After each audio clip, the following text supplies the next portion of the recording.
मैं एक बार इस्लामाबाद चलता हूं। फैजल साहब, आप सब कुछ देख रहे हैं, पूरी दुनिया में इस्लामाबाद ने अपनी पीठ थपथपाई कि हम बहुत बड़ा काम करने जा रहे हैं, लेकिन 21 घंटे के अंदर ये वार्ता टूटती नजर आई, विफल होती नजर आई। अब क्या होगा? अब पाकिस्तान की भूमिका क्या होगी? पाकिस्तान क्या करेगा और कौन सुनेगा आपकी बात? सबसे बड़ा सवाल यह है। और सबसे बड़ी बात कि सीज फायर का क्या होगा, इसको लेकर कोई बातचीत?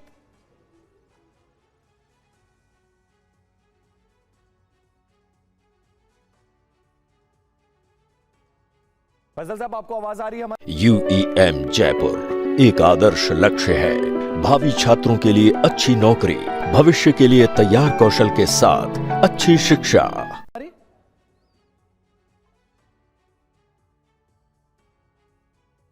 फैजल साहब, आपको हमारी आवाज मिल रही है क्या? जी, अब आवाज आपकी आ रही है। जी, सवाल में देखिए, मैं एक बार फिर से दोहराता हूं आपको।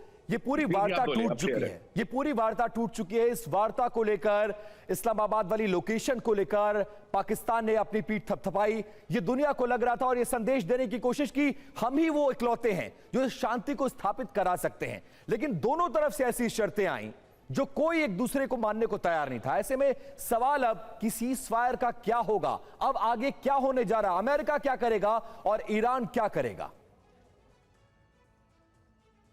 देखिए, दो तीन चीजें पे आपने बड़ी इंपॉर्टेंट डिस्कस की हैं। एक तो ये देखिए, ईरान की तरफ से एक उनका अपना 10 पॉइंट्स का एजेंडा था, अमेरिका की तरफ से अपना 15 पॉइंट का एजेंडा था।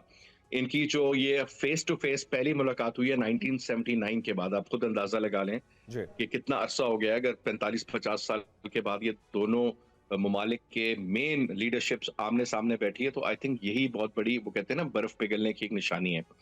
दूसरी बात यह है कि वो उनके अपने पॉइंट्स थे, उनके अपने पॉइंट्स थे। अगर आप ये समझते हैं कि एक नशिस्त में एक दफा बैठ के सारे मामला हल हो जाते, तो ये वैसे भी let's not live in fools paradise.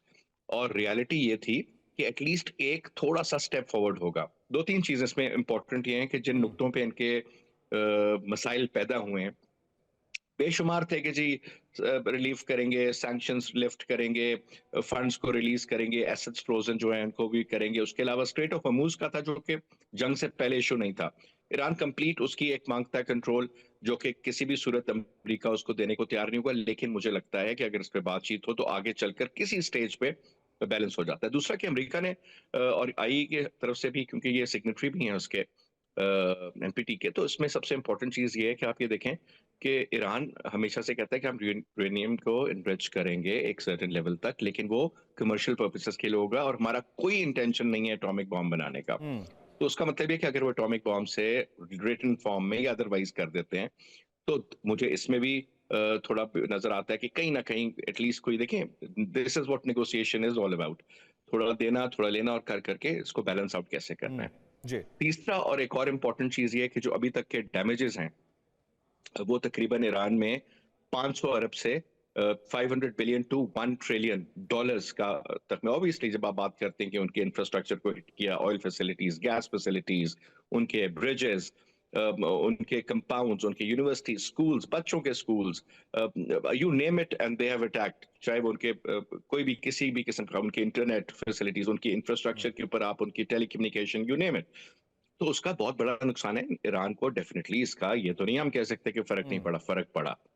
लेकिन जहां तक आप समझते हैं कि ये बातचीत बिल्कुल, जिस तरह के मैं सुन रहा था आपके जो रिपोर्टर थे वो कह रहे थे कि they have failed, I think they have not failed, maybe they have entered into लेकिन another phase। फैजल साहब, आप जो बातें कह रहे हैं, ये सारी बातें इस्लामाबाद पहुंचने से पहले जो 10 सूत्रीय मांग ईरान की थी वो रख चुका था। उसको लेकर बहुत ज्यादा कंसर्न अमेरिका नजर नहीं आया और अमेरिका अपनी बातें थोपते नजर आया। वापस लौटूंगा आपके पास और चर्चा करेंगे।